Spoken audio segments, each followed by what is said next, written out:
ਸਤਿ ਸ਼੍ਰੀ ਅਕਾਲ ਦੋਸਤੋ, ਤੁਹਾਡਾ ਬਹੁਤ-ਬਹੁਤ ਸਵਾਗਤ ਹੈ ਆਊਟਲੁੱਕ ਆਈਐਸ ਦੇ ਵਿੱਚ। ਜਿਵੇਂ ਕਿ ਮੈਂ ਤੁਹਾਨੂੰ ਪ੍ਰੋਮਿਸ ਕੀਤਾ ਸੀ ਕਿ ਮੈਂ ਦ ਟ੍ਰਿਬਿਊਨ ਦੀ ਪ੍ਰੋਪਰ ਡਿਸਕਸ਼ਨ ਲੈ ਕੇ ਆਵਾਂਗੀ under our new initiative the Tribune newspaper initiative. ਇਸ ਵਿੱਚ ਅੱਜ ਅਸੀਂ 25th ਆਫ ਦਸੰਬਰ 2020 ਦਾ ਨਿਊਜ਼ਪੇਪਰ ਡਿਸਕਸ ਕਰਾਂਗੇ। ਮੈਂ ਤੁਹਾਨੂੰ ਪ੍ਰਾਇਮਰੀਲੀ ਕੀ ਸਮਝਾ ਰਹੀ ਹਾਂ, ਮੈਂ ਤੁਹਾਨੂੰ ਇਹ ਦੱਸਾਂਗੀ ਕਿ ਕਿਵੇਂ ਹਰ ਨਿਊਜ਼ ਇੰਪੋਰਟੈਂਟ ਨਹੀਂ ਹੁੰਦੀ ਔਰ ਕਿਵੇਂ ਨਿਊਜ਼ਪੇਪਰ ਦੇ ਵਿੱਚ ਕਿਹੜੀ ਨਿਊਜ਼ ਇੰਪੋਰਟੈਂਟ ਹੁੰਦੀ ਹੈ, ਕਿਸ ਨਿਊਜ਼ ਨੂੰ ਅਸੀਂ ਆਪਣੇ ਸਟੈਟਿਕ ਟੌਪਿਕ ਦੇ ਨਾਲ ਰਿਲੇਟ ਕਰਨਾ ਹੈ, ਕਿਸ ਨਿਊਜ਼ ਦੀ ਕਿਸ ਖਬਰ ਨੂੰ ਅਸੀਂ ਸਮਝਣਾ ਹੈ ਤੇ ਕਿਸ ਨੂੰ ਅਸੀਂ ਯਾਦ ਕਰਨਾ ਹੈ। ਠੀਕ ਹੈ ਫਰੈਂਡਸ, ਕਿਉਂਕਿ at the end of the day ਜਿਸ ਦਿਨ ਪੇਪਰ ਹੋਏ ਜਾਂ ਮੰਥ ਦੇ ਐਂਡ ਵਿੱਚ ਕਰੰਟ ਅਫੇਅਰ ਤੁਹਾਡੇ ਲਈ ਇੱਕ ਬਰਡਨ ਨਹੀਂ ਬਣਨਾ ਚਾਹੀਦਾ। ਚਲੋ ਵਿਦਆਊਟ ਵੇਸਟਿੰਗ ਮੋਰ ਟਾਈਮ ਅਸੀਂ ਸ਼ੁਰੂ ਕਰਦੇ ਹਾਂ 25th ਦਸੰਬਰ ਦਾ ਨਿਊਜ਼। ਦੇਖੋ ਹੁਣ ਅਸੀਂ ਕਾਫੀ ਟਾਈਮ ਤੋਂ ਦੇਖ ਰਹੇ ਹਾਂ ਕਿ ਫਾਰਮਰਸ ਜੋ ਹੈ ਉਹ ਦਿੱਲੀ ਦੇ ਬਾਰਡਰਸ ਦੇ ਉੱਤੇ ਐਜੀਟੇਸ਼ਨ ਕਰ ਰਹੇ ਨੇ। ਉਹਨਾਂ ਨੇ ਕੁਝ ਡਿਮਾਂਡਸ ਨੇ, ਉਹਨਾਂ ਨੇ ਸਰਕਾਰ ਨੂੰ, ਸੈਂਟਰ ਸਰਕਾਰ ਨੂੰ ਕੁਝ ਬਿੱਲ ਜੋ ਉਹਨਾਂ ਨੇ ਪਾਸ ਕੀਤੇ ਹੈ ਸੈਂਟਰ ਸਰਕਾਰ ਨੇ ਉਹਨਾਂ ਨੂੰ ਰਿਪੀਲ ਕਰਨ ਲਈ ਕਿਹਾ। ਹੁਣ ਇਹ ਨਿਊਜ਼ ਦੇ ਵਿੱਚ ਰੋਜ਼ ਇਹ ਨਿਊਜ਼ ਕਵਰ ਪੇਪਰ 'ਤੇ ਆਉਂਦੀ ਹੈ ਜਾਂ ਇਸ 'ਤੇ ਫਰਦਰ ਐਕਸਪਲੇਨੇਸ਼ਨਸ ਆ ਰਹੀਆਂ ਰੋਜ਼ ਉੱਥੇ ਕੀ ਹੋ ਰਿਹਾ। ਪਰ ਜੇਕਰ ਅਸੀਂ ਐਗਜ਼ਾਮ ਪੁਆਇੰਟ ਆਫ ਵਿਊ ਦੀ ਗੱਲ ਕਰੀਏ ਤਾਂ ਸਾਨੂੰ ਪ੍ਰਾਇਮਰੀਲੀ ਕੀ ਯਾਦ ਰੱਖਣਾ ਹੈ ਕਿ ਉਹ 3 ਬਿੱਲ ਜੋ ਸੈਂਟਰਸ ਨੇ ਪਾਸ ਕੀਤੇ ਨੇ ਉਹ ਕਿਹੜੇ ਨੇ, ਉਹਨਾਂ ਅੰਦਰ ਕੀ ਪ੍ਰੋਵੀਜ਼ਨਸ ਨੇ, ਉਹਨਾਂ ਦੇ ਕਿਹੜੇ ਐਸੇ ਪੁਆਇੰਟ ਹੈ ਜੋ ਫਾਰਮਰਸ ਨੂੰ ਪਸੰਦ ਨਹੀਂ ਆ ਰਹੇ ਔਰ ਫਾਰਮਰਸ ਉਹਨਾਂ ਨੂੰ ਕਿਉਂ ਰਿਜੈਕਟ ਕਰ ਰਹੇ ਨੇ।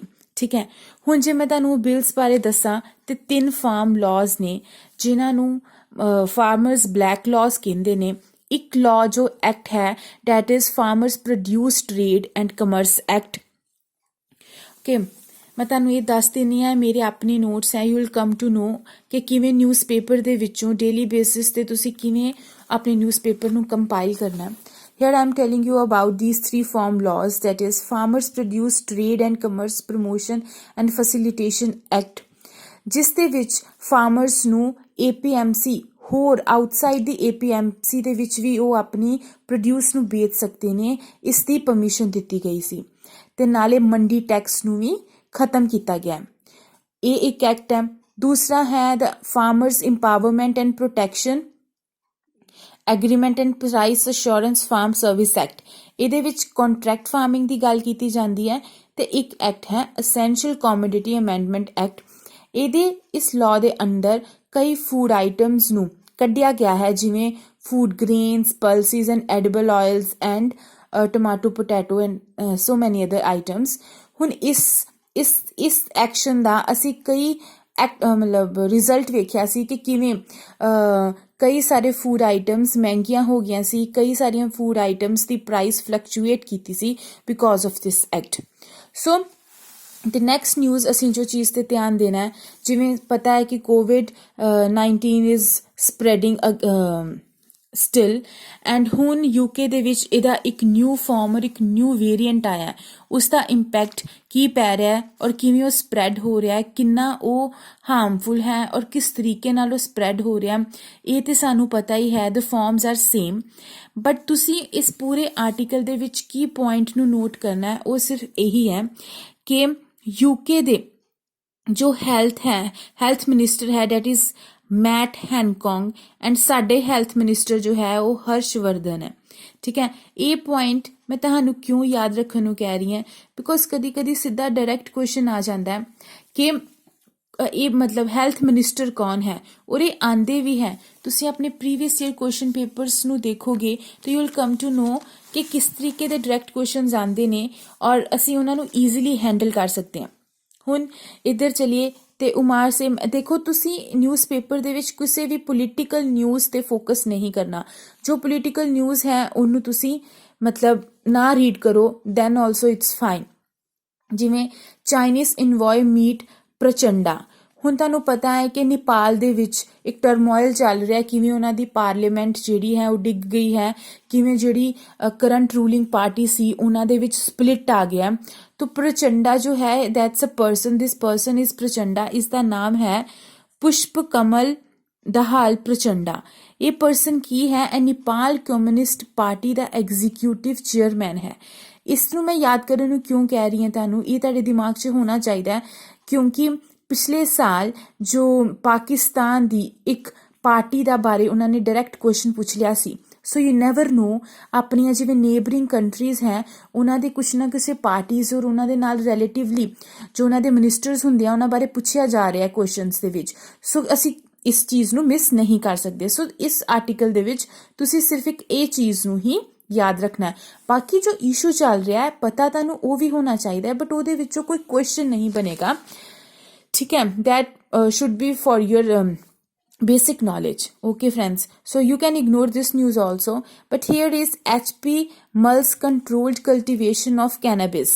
ਹੁਣ cannabis ਇੱਕ important ਟੌਪਿਕ ਬਣ ਜਾਂਦਾ ਹੈ ਅੱਜ ਸਾਡੀ ਐਗਜ਼ਾਮ ਲਈ, ਬਿਕੋਜ਼ ਇਹ ਕਾਫੀ ਜ਼ਿਆਦਾ ਨਿਊਜ਼ 'ਚ ਸੀ ਕਾਫੀ ਟਾਈਮ ਤੋਂ। ਕਿਉਂ? ਬਿਕੋਜ਼ ਇਸ ਦੀ ਲੀਗਲਾਈਜੇਸ਼ਨ 'ਤੇ ਕੁਐਸਚਨ ਚੱਲ ਰਿਹਾ ਸੀ।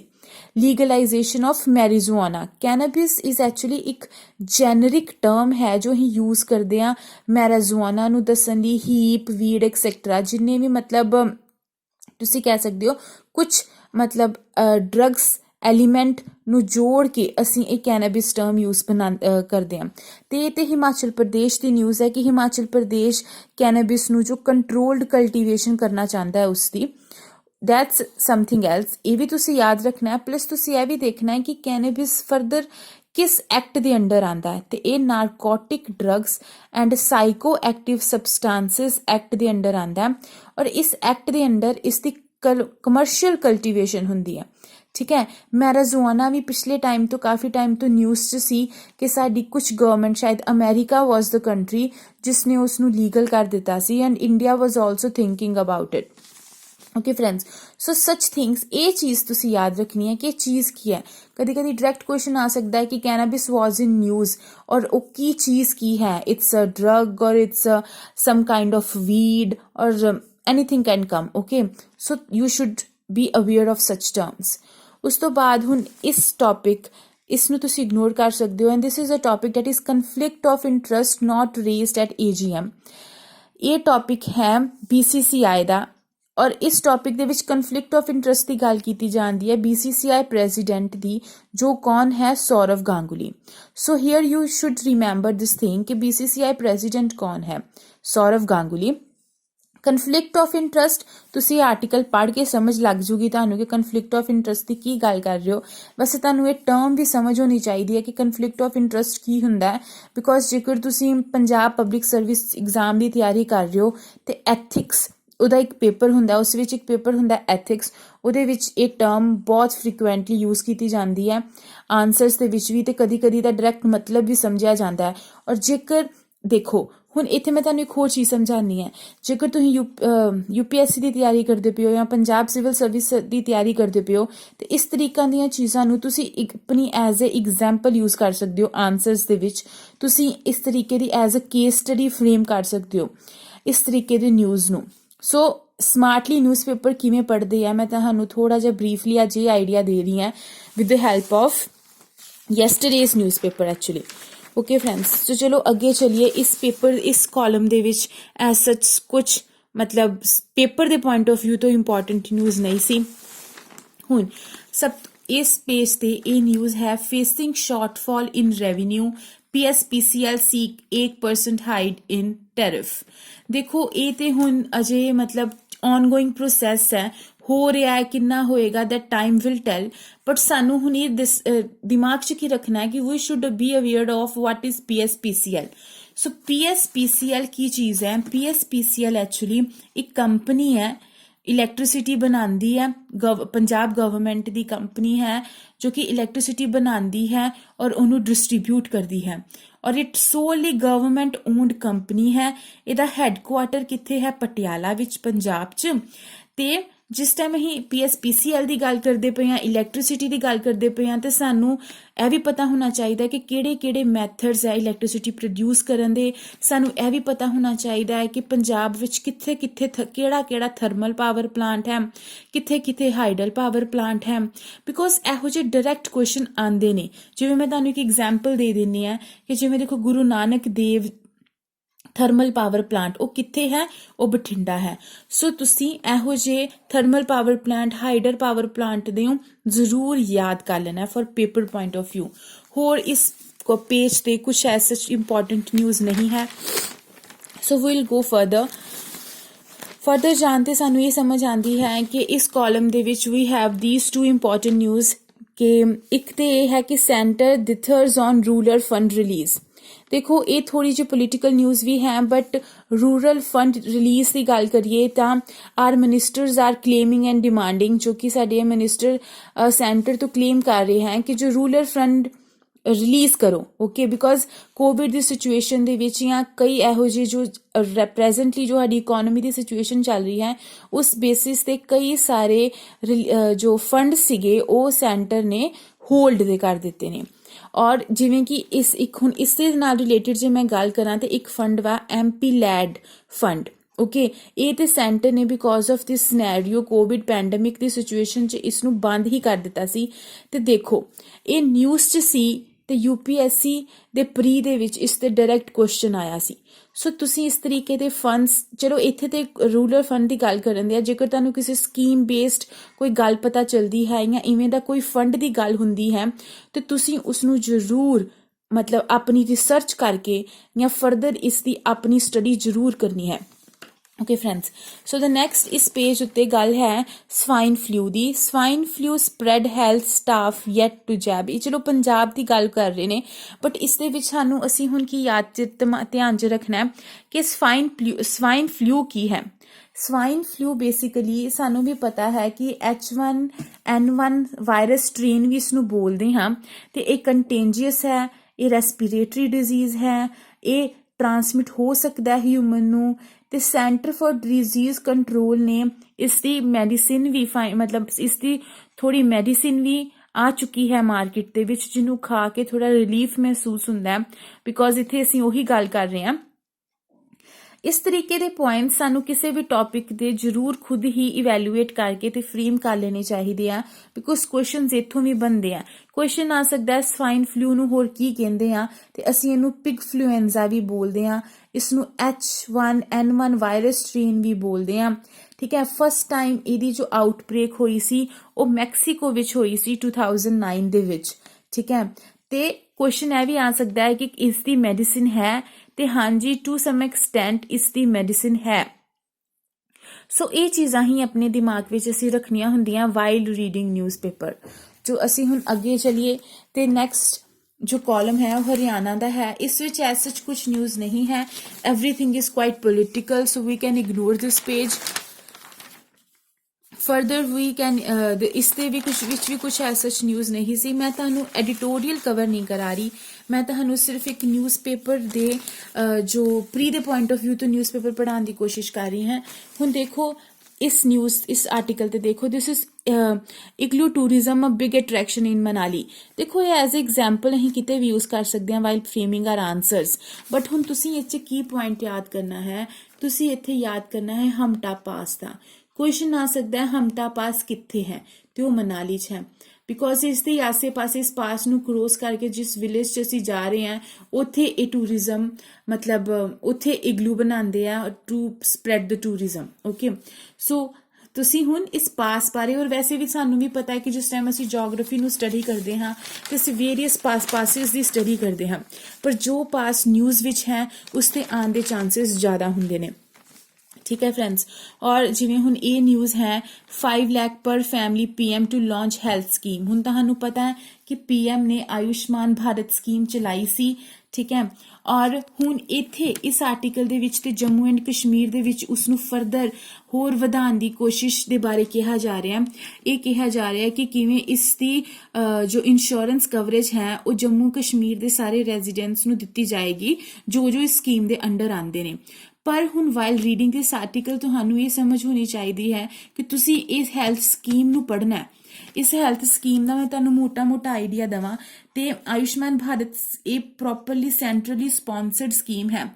ਸੈਂਟਰਲੀ ਸਪਾਂਸਰਡ ਸਕੀਮ ਦਾ ਮਤਲਬ ਕਿ ਕੁਝ ਪਰਸੈਂਟ ਇਸ ਵਿੱਚ ਸਟੇਟ ਦੀ ਕੰਟਰੀਬਿਊਸ਼ਨ ਹੋਏਗੀ ਤੇ ਕੁਝ ਪਰਸੈਂਟ ਸੈਂਟਰ ਦੀ, ਤੇ ਉਹ 60:40 ਦੇ ਨਾਲ ਵਰਕ ਕਰਦਾ ਹੈ। ਇਸ ਸਕੀਮ ਦੇ ਫਰਦਰ ਦੋ ਅਪਰੋਚ ਨੇ, health and welfare centre approach and ਪ੍ਰਧਾਨ ਮੰਤਰੀ ਜਨ ਆਰੋਗਯ ਯੋਜਨਾ, ਇਹ ਵੀ ਇਸ ਸਕੀਮ ਅੰਡਰ ਆਂਦੀ ਹੈ। ਜਨ ਆਰੋਗਯ ਯੋਜਨਾ ਦੇ ਅੰਡਰ ਪ੍ਰਧਾਨ ਮੰਤਰੀ ਜਨ ਆਰੋਗਯ ਯੋਜਨਾ ਦੇ ਅੰਡਰ ਉਹਨਾਂ ਨੇ ਹੈਲਥ ਇੰਸ਼ੋਰੈਂਸ ਦੀ ਗੱਲ ਕੀਤੀ ਹੈ, 5 ਲੱਖ ਪਰ ਫੈਮਿਲੀ ਪਰ ਈਅਰ ਦੀ ਗੱਲ ਕੀਤੀ ਹੈ, ਤੇ ਇਹ ਪ੍ਰਾਇਮਰੀਲੀ ਸੈਕੰਡਰੀ ਤੇ ਟਰਸ਼ਰੀ ਕੇਅਰ ਹਸਪੀਟਲਾਈਜੇਸ਼ਨ ਦੀ ਗੱਲ ਵੀ ਕਰਦੀ ਹੈ। ਫਰੈਂਡਸ ਦੇਖੋ, ਮੈਂ ਤੁਹਾਨੂੰ ਇਹ ਕੀ ਨੋਟਸ ਦੇ ਨਾਲ ਇਹ ਦੱਸਦੀ ਹਾਂ ਕਿ ਕੁਐਸਚਨ ਇੱਥੋਂ ਹੀ ਆਂਦਾ ਹੈ। ਕੁਐਸਚਨ ਇੱਕ ਛੋਟੇ ਜਿਹੇ ਪਾਰਟ ਤੋਂ ਆ ਜਾਂਦਾ ਹੈ ਕਿ ਹੁਣ ਕੁਐਸਚਨ ਆ ਜਾਏਗਾ ਕਿ ਇਹ ਪ੍ਰਾਇਮਰੀ ਵਾਲੇ ਪਾਰਟ ਨੂੰ ਵੀ ਕਵਰ ਕਰਦੀ ਹੈ, ਤੇ ਨਹੀਂ, ਇਹ ਸਿਰਫ ਸੈਕੰਡਰੀ ਤੇ ਟਰਸ਼ਰੀ ਕੇਅਰ ਹੀ ਪ੍ਰੋਵਾਈਡ ਕਰਦੇ ਹੈ ਅੰਡਰ ਪ੍ਰਧਾਨ ਮੰਤਰੀ Jan Arogya Yojana. then this is actually quite cashless, ਇਹ ਟਰਾਂਸਪੋਰਟੇਸ਼ਨ ਦੀ ਫੈਸਿਲਿਟੀਜ਼ ਵੀ ਦਿੰਦੀ ਹੈ and many more। so ਤੁਸੀਂ ਇਸ ਤਰੀਕੇ ਦੇ ਨਾਲ ਨਿਊਜ਼ਪੇਪਰ ਨੂੰ ਪੜ੍ਹਨਾ ਹੈ ਰੈਗੂਲਰ ਬੇਸਿਸ ਤੇ ਮੇਰੇ ਨਾਲ। ਮੈਂ ਤੁਹਾਨੂੰ ਰੋਜ਼ ਨਿਊਜ਼ਪੇਪਰ ਦੇ ਇੰਪੋਰਟੈਂਟ ਆਰਟੀਕਲਸ ਦੇ ਬਾਰੇ ਦੱਸ ਦੇਵਾਂ ਕਰਾਂਗੀ, ਉਹਨਾਂ ਦੇ ਨਾਲ ਕੀ ਤੁਸੀਂ ਫਰਦਰ ਰਿਸਰਚ ਕਰਨੀ ਹੈ ਆਪਣੇ ਐਂਡ ਤੇ ਉਹ ਵੀ ਦੱਸਾਂ ਕਰਾਂਗੀ, ਤੇ ਉਹਨਾਂ ਤੋਂ ਕਿਵੇਂ ਕੁਐਸਚਨ ਫਰੇਮ ਹੋ ਸਕਦੇ ਆ ਫਰਦਰ, ਉਹ ਵੀ ਤੁਹਾਨੂੰ ਮੈਂ ਦੱਸ ਦੇਵਾਂ ਕਰਾਂਗੀ। ਹੁਣ ਜਿਵੇਂ ਦੇਖੋ, ਇਹ ਪੇਜ ਨੰਬਰ 14 ਨੂੰ ਅਸੀਂ ਦੇਖ ਰਹੇ ਹਾਂ, ਤੇ ਪੇਜ ਨੰਬਰ 14 ਤੇ ਇਹ ਇੰਪੋਰਟੈਂਟ ਆਰਟੀਕਲ ਹੈ, ਇੰਡੀਆ ਚੈਲੰਜਿਸ ਵੋਡਾਫੋਨ ਆਰਬਿਟ੍ਰੇਸ਼ਨ ਰੂਲਿੰਗ ਇਨ ਸਿੰਗਾਪੁਰ। ਦੇਖੋ, ਇਹ ਆਰਟੀਕਲ, ਇਹ ਜੋ ਨਿਊਜ਼ ਹੈ ਉਹ ਬਹੁਤ ਮਤਲਬ ਟਾਈਮ ਤੋਂ ਇਹ ਇਸ਼ੂ ਚੱਲ ਰਿਹਾ ਹੈ। ਜਿਹੜੇ ਹੁਣ ਪਹਿਲਾਂ ਜਿਹੜੇ ਨਿਊਜ਼ਪੇਪਰ ਦੇ ਕੰਟੈਕਟ ਹੋਣਗੇ ਉਹਨਾਂ ਨੂੰ ਤਾਂ ਬਿਲਕੁਲ ਸਮਝ ਹੋਏਗੀ ਕਿ ਇਸ਼ੂ ਹੈ ਕੀ, ਬਟ ਹੁਣ ਮੈਂ ਤੁਹਾਨੂੰ ਮੋਟਾ ਦੱਸ ਦਿੰਦੀ ਹਾਂ ਕਿ ਇੰਡੀਆ ਨੇ ਇੱਕ ਆਰਬਿਟ੍ਰੇਸ਼ਨ ਰੈਟਰੋਸਪੈਕਟਿਵ ਟੈਕਸ ਕਲੇਮ ਕੀਤਾ ਸੀ ਕੰਪਨੀ ਚੋਂ। ਇਹ ਕੇਸ ਚੱਲ ਰਿਹਾ ਸੀ, ਬਟ ਹੁਣ ਇੰਡੀਆ ਦੇ ਫੇਵਰ ਦੇ ਵਿੱਚ ਉਹ ਕੋਰਟ ਨੇ ਰਿਪਲਾਈ ਨਹੀਂ ਕੀਤਾ, ਕੋਰਟ ਨੇ ਵੋਡਾਫੋਨ ਦੇ ਫੇਵਰ 'ਚ ਰਿਪਲਾਈ ਕੀਤਾ। ਹੁਣ ਇਸ ਆਰਟੀਕਲ ਨੂੰ ਪੜ੍ਹ ਕੇ ਤੁਹਾਨੂੰ ਕੁਐਸਚਨ ਅਰਾਈਜ਼ ਹੋਣਾ ਚਾਹੀਦਾ ਕਿ ਵਾਟ ਇਜ਼ ਰੈਟਰੋਸਪੈਕਟਿਵ ਟੈਕਸ ਕਲੇਮਸ। ਇਹ ਇਕਨੋਮਿਕ ਦਾ ਟੌਪਿਕ ਹੈ, ਤੁਹਾਨੂੰ ਵੀ ਪਤਾ ਹੈ। ਹੁਣ ਰੈਟਰੋਸਪੈਕਟਿਵ ਟੈਕਸ ਕਲੇਮਸ ਟੈਕਸ ਕੀ ਹੁੰਦਾ ਹੈ? ਉਹ ਟੈਕਸ ਜੋ ਮਤਲਬ ਇੱਕ ਇਸ ਤਰੀਕੇ ਜੋ ਕੰਪਨੀ ਹੈ ਉਹਨੂੰ ਪੇ ਕਰਨਾ ਪਏ ਅੱਜ ਦੇ ਟਾਈਮ ਦੇ ਅਕੋਰਡਿੰਗ ਨਹੀਂ, ਪੁਰਾਣਾ ਟੈਕਸ ਇੱਕ ਗਵਰਨਮੈਂਟ ਇੱਕ ਕੰਪਨੀ ਤੋਂ ਲੈ ਰਹੀ ਹੈ। ਰੈਟਰੋਸਪੈਕਟਿਵ ਦਾ ਮਤਲਬ ਹੁੰਦਾ ਹੈ ਪੁਰਾਣੇ ਟਾਈਮ ਦੀ ਗੱਲ ਹੋ ਰਹੀ ਹੈ। ਅੱਜ ਦੇ ਟਾਈਮ ਤੇ ਕਿਸੇ ਵੀ ਬਿੱਲ ਨੂੰ ਅਮੈਂਡ ਕਰਕੇ ਅਸੀਂ ਟੈਕਸ ਲੈ ਰਹੇ ਹਾਂ ਕਿਸੇ ਕੰਪਨੀ ਤੋਂ, ਬਟ ਉਹ ਕੰਪਨੀ ਨੇ ਉਹ ਟੈਕਸ ਜਿਹੜਾ ਸੀ ਉਹ ਪੁਰਾਣੇ ਟਾਈਮ 'ਚ ਦੇਣਾ ਸੀ, ਠੀਕ ਹੈ। ਬਿੱਲ ਅਸੀਂ ਅੱਜ ਅਮੈਂਡ ਕੀਤਾ ਹੈ, ਮਤਲਬ ਕੁਛ ਐ ਪ੍ਰੋ ਅਪਰੋਚ ਹੈ, ਵੈਸੇ ਕੁਆਇਟ ਗਵਰਨਮੈਂਟ ਦੇ ਫੇਵਰ ਦੇ ਵਿੱਚ ਇਹ ਗੱਲ ਹੁੰਦੀ ਹੈ, ਬਟ ਸਾਨੂੰ ਇਹ ਡੈਫੀਨੇਸ਼ਨ ਦਾ ਪਤਾ ਹੋਣਾ ਚਾਹੀਦਾ ਹੈ। ਤੁਸੀਂ ਇਹਨੂੰ ਪ੍ਰੋਪਰ ਸਟੱਡੀ ਕਰੋ, ਸਮਝੋ ਇਹ ਟਰਮ ਕੀ ਹੈ। ਜੇ ਕੋਈ ਡਾਊਟ ਹੋਏਗਾ ਤਾਂ ਤੁਸੀਂ ਮੇਰੇ ਤੋਂ ਪੁੱਛੋ ਕਮੈਂਟ ਸੈਕਸ਼ਨ ਦੇ ਵਿੱਚ, ਠੀਕ ਹੈ ਫਰੈਂਡਸ। ਸੋ ਫਰਦਰ ਅਸੀਂ ਜੇ ਚਾਹੀਏ ਤੇ ਇਹ ਪੇਜ ਦੇ ਵਿੱਚ 15 ਨੰਬਰ ਪੇਜ ਤੇ ਕੁਝ ਵੀ ਨਹੀਂ ਹੈ, ਔਰ 16 number page is actually important. ਉਸ ਤੇ ਬਹੁਤ ਇੰਪੋਰਟੈਂਟ ਨਿਊਜ਼ ਆਈ ਹੈ ਇੱਕ ਵੈਟਲੈਂਡਸ ਤੇ। ਦੇਖੋ, ਜੇ ਤੁਸੀਂ ਪਿਛਲੇ ਸਾਲ ਤੋਂ ਸਟੱਡੀ ਕਰ ਰਹੇ ਹੋ ਪ੍ਰੋਪਰਲੀ ਤੇ ਤੁਹਾਨੂੰ ਪਤਾ ਹੋਏਗਾ ਕਿ ਵਾਟ ਇਜ਼ ਰਾਮਸਰ ਸਾਈਟਸ, ਠੀਕ ਹੈ। ਇਸ ਦੇ ਅੰਡਰ ਕਿਉਂ ਵੈਟਲੈਂਡਸ ਨੂੰ ਅਸੀਂ ਰਜਿਸਟਰ ਕਰਦੇ ਹਾਂ, ਵੈਟਲੈਂਡਸ ਦਾ ਕੀ ਇੰਪੋਰਟੈਂਸ ਹੈ ਵੈਸੇ ਇਕੋਨਮੀ ਦੇ ਪੁਆਇੰਟ ਆਫ ਵਿਊ ਤੋਂ ਸੋਚਿਆ ਜਾਏ, ਠੀਕ ਹੈ। ਔਰ ਰਾਮਸਰ ਸਾਈਟ ਜੋ ਹੈ ਉਹ 1971 ਵਿੱਚ ਕਨਵੈਨਸ਼ਨ ਜੋ ਹੈ ਉਹ ਸਾਈਨ ਹੋਈ ਸੀ, ਔਰ ਹੁਣ ਲਦਾਖ ਦੀ ਸੋਕਰ ਵੈਟਲੈਂਡ ਕੰਪਲੈਕਸ ਜੋ ਹੈ ਉਹ 42nd ਰਾਮਸਰ ਸਾਈਟ ਬਣੀ ਹੈ, ਠੀਕ ਹੈ ਫਰੈਂਡਸ। ਹੁਣ ਤੁਹਾਨੂੰ ਇਹ ਵੀ ਪਤਾ ਹੋਏਗਾ ਕਿ ਰੀਸੈਂਟਲੀ ਇਸੇ ਸਾਲ ਵਿੱਚ ਜਾਂ ਕੀ ਹੋਇਆ ਸੀ ਕਿ ਕੁਝ ਬਹੁਤ ਜ਼ਿਆਦਾ ਰਾਮਸਰ ਸਾਈਟਸ ਐਡ ਹੋਈਆਂ ਸੀ। ਪੰਜਾਬ ਵਿੱਚ ਹੋਈਆਂ ਸੀ, ਯੂਪੀ ਵਿੱਚ ਹੋਈਆਂ ਸੀ, ਮਹਾਰਾਸ਼ਟਰ ਵਿੱਚ ਹੋਈ ਸੀ, ਹੈ ਨਾ ਫਰੈਂਡਸ। ਔਰ ਪਹਿਲਾਂ ਜਿੰਨੀ ਕਾਫੀ ਨੰਬਰ ਆਫ ਅਰਾਊਂਡ 10 ਅਪਰੋਕਸੀਮੇਟਲੀ ਮੇਰੇ ਖਿਆਲ ਨਾਲ ਰਾਮਸਰ ਸਾਈਟਸ ਆਲਰੇਡੀ ਐਡ ਹੋਈਆਂ ਹੈ। ਹੁਣ ਇਹ ਜਿਹੜੀ ਸੋਕਰ ਵਾਟਰ ਕੰਪਲੈਕਸ ਹੈ 42nd ਰਾਮਸਰ ਸਾਈਟ ਹੈ। ਤੁਸੀਂ ਇਹ ਟੌਪਿਕ ਨੂੰ ਪ੍ਰੋਪਰਲੀ ਪੜ੍ਹਨਾ ਹੈ, ਤੁਹਾਨੂੰ ਪ੍ਰੋਪਰਲੀ ਸਮਝ ਆਏਗੀ, ਕਿਉਂਕਿ ਇਹਨਾਂ ਨੇ ਸੋਕਰ ਵੈਟਲੈਂਡ ਦੀ ਫਰਦਰ ਕਿ ਇਹ 2 ਕਨੈਕਟਿਡ ਲੇਕਸ ਦੇ ਨਾਲ ਬਣਿਆ ਹੋਇਆ ਹੈ। ਸ਼ਾਰਟਸਬੁਕ ਸੋ ਐਂਡ ਸੋਕਰ ਲਦਾਖ ਵਿੱਚ ਹੈ। ਲਦਾਖ ਕਿੱਥੇ ਆਉਂਦਾ ਹੈ? ਜੰਮੂ ਕਸ਼ਮੀਰ ਵਿੱਚ ਆਉਂਦਾ ਹੈ। ਇਹ ਸਭ ਕੁਝ ਇਹਨਾਂ ਨੇ, ਔਰ ਫਿਲਹਾਲ ਹੁਣ ਲਦਾਖ ਵੈਸੇ ਵੀ ਇੰਪੋਰਟੈਂਟ ਹੋ ਗਿਆ ਕਿਉਂਕਿ ਵਨ ਆਫ ਅ ਯੂਟੀ ਬਣ ਗਿਆ, ਐਂਡ 370 ਐਕਟ ਇਹਦੇ ਕਰਕੇ ਇੰਪੋਰਟੈਂਟ ਹੋ ਗਿਆ ਜੋ ਰਿਪੀਲ ਹੋਇਆ ਸੀ। ਇਹ ਸਭ ਚੀਜ਼ਾਂ ਤੁਸੀਂ ਆਪਣੇ ਵਾਈਲ ਰੀਡਿੰਗ ਦਿਸ ਟੌਪਿਕ ਆਪਣੇ ਦਿਮਾਗ ਵਿੱਚ ਬਣਾਉਣੀਆਂ ਹੈ, ਤੁਹਾਨੂੰ ਸਮਝ ਹੋਣੀ ਚਾਹੀਦੀ ਹੈ ਔਰ ਆਪਣੇ ਕੀ ਨੋਟਸ ਨਾਲ ਦੇ ਨਾਲ ਕੱਢ ਲੈਣੇ ਹੈ। ਦੇਖੋ ਫਰੈਂਡਸ, ਇਹ ਸੀਗਾ ਕੱਲ ਦਾ ਪੂਰਾ newspaper, that was 25th of December 2020। ਠੀਕ ਹੈ, ਜੇ ਤੁਹਾਨੂੰ ਇਸ ਨਿਊਜ਼ਪੇਪਰ ਦੇ ਰਿਲੇਟਡ ਕਿਸੇ ਵੀ ਕੁਐਸਚਨ ਜਾਂ ਕਿਸੇ ਵੀ ਆਰਟੀਕਲ ਦੀ ਸਮਝ ਨਹੀਂ ਆਈ, ਤੁਸੀਂ ਮੈਨੂੰ ਪੁੱਛ ਸਕਦੇ ਹੋ, ਮੈਂ ਤੁਹਾਨੂੰ ਪ੍ਰੋਪਰਲੀ ਐਕਸਪਲੇਨ ਕਰਾਂਗੀ। ਕਮੈਂਟ ਸੈਕਸ਼ਨ ਤੇ ਤੁਸੀਂ ਆਪਣਾ ਡਾਊਟ ਪੁੱਛ ਸਕਦੇ ਹੋ। ਔਰ ਜੇ ਤੁਹਾਨੂੰ ਇਹ ਜੋ ਇਨੀਸ਼ੀਏਟਿਵ ਮੈਂ ਚਲਾਇਆ ਹੈ ਕਿ ਮੈਂ ਦੇਖੋ ਥੋੜੇ ਜਿਹੇ ਟਾਈਮ ਦੇ ਵਿੱਚ ਅਸੀਂ ਪੂਰਾ ਨਿਊਜ਼ਪੇਪਰ ਪੜ੍ਹ ਲਿਆ, ਸਾਨੂੰ ਇਹ ਵੀ ਪਤਾ ਚੱਲ ਗਿਆ ਕਿ ਇੱਕ ਨਿਊਜ਼ਪੇਪਰ 'ਚ ਕੀ ਇੰਪੋਰਟੈਂਟ ਹੈ, ਉਹਨੂੰ ਕਿਵੇਂ ਪੜ੍ਹਨਾ ਹੈ, ਕਿਹੜੀ ਚੀਜ਼ ਦਾ ਧਿਆਨ ਰੱਖਣਾ ਹੈ, ਇਹ ਸਭ ਚੀਜ਼ਾਂ। ਜੇਕਰ ਤੁਹਾਨੂੰ ਇਨੀਸ਼ੀਏਟਿਵ ਵਧੀਆ ਲੱਗਾ ਤੇ ਪਲੀਜ਼ ਤੁਸੀਂ ਇਸ ਚੀਜ਼ ਨੂੰ ਸਪਰੈਡ ਕਰੋ, ਸ਼ੇਅਰ ਕਰੋ, ਤੁਸੀਂ ਆਪ ਸਬਸਕ੍ਰਾਈਬ ਕਰੋ, ਬੈਲ ਆਈਕਨ ਨੂੰ ਦਬਾਓ ਔਰ ਕਿਸੇ ਵੀ ਡਾਊਟ ਨੂੰ ਤੁਸੀਂ ਫ੍ਰੀਲੀ ਕਮੈਂਟ ਸੈਕਸ਼ਨ 'ਚ ਪੁੱਛ ਸਕਦੇ ਹੋ। ਇਸ ਚੀਜ਼ ਦੇ notes with the passage of time ਮੈਂ ਤੁਹਾਨੂੰ ਪ੍ਰੋਵਾਈਡ ਕਰਾਂਗੀ, ਬਟ ਦੇਖੋ ਕਿਸੇ ਚੀਜ਼ ਤੇ ਕਦੀ ਡਿਪੈਂਡੈਂਟ ਨਹੀਂ ਹੋਣਾ ਚਾਹੀਦਾ। ਬੈਸਟ ਅਪਰੋਚ ਉਹੀ ਹੈ ਜੋ ਤੁਸੀਂ ਆਪ ਪੜ੍ਹੋ ਤੇ ਆਪ ਨੋਟਸ ਬਣਾਓ ਤੇ ਡੇਲੀ ਬੇਸਿਸ ਤੇ ਚੀਜ਼ ਦੀ ਪ੍ਰੈਕਟਿਸ ਕਰੋ। ਚਲੋ friends, thank you very much for your big support. Thank you very much.